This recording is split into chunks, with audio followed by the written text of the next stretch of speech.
Мақтаралдық қария бүгінде көшеге шығуға қысылады. Өз үйінен безіп, Сарыағаштағы қызының қолында амалсыздан жүр. 2 рет қолынан босаған уақытында шашынан сүйрелеп, кебісіңді тап, мас жағдай болатын болса, ол барлық анықтамада түскен тексеру нәтижелері бар.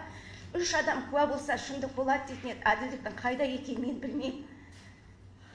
Осындай жағдайға жетіп отыр менің шешем.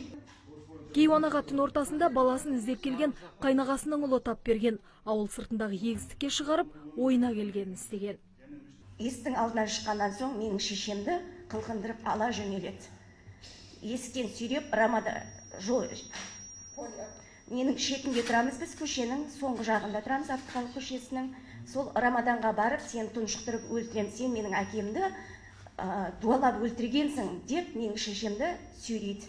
Бұл түнгі ішкі бір көйлекпен ғана жатқан, сол киіммен шығып кеткен. Аяғында кебіс болған.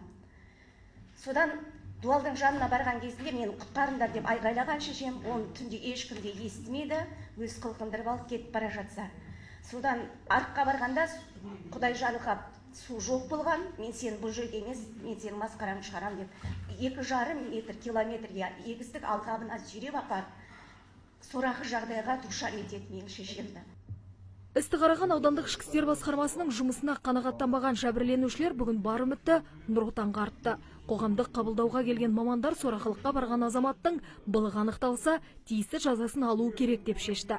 Сондықтан да істі облыстық тергеу басқармасы өз қадағалауына алды. Бастан қайтадан тергейміз.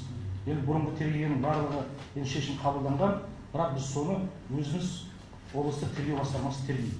Егер тағы да басқа шешімге қабылданғанда сіздер наразы болсаңыздар, міне прокуратура қызметкерлері отыр, прокуратураға арыз жазыңыздар. Қосымша сараптама тағайындау керек болса, Астанаға да тағайындаймыз.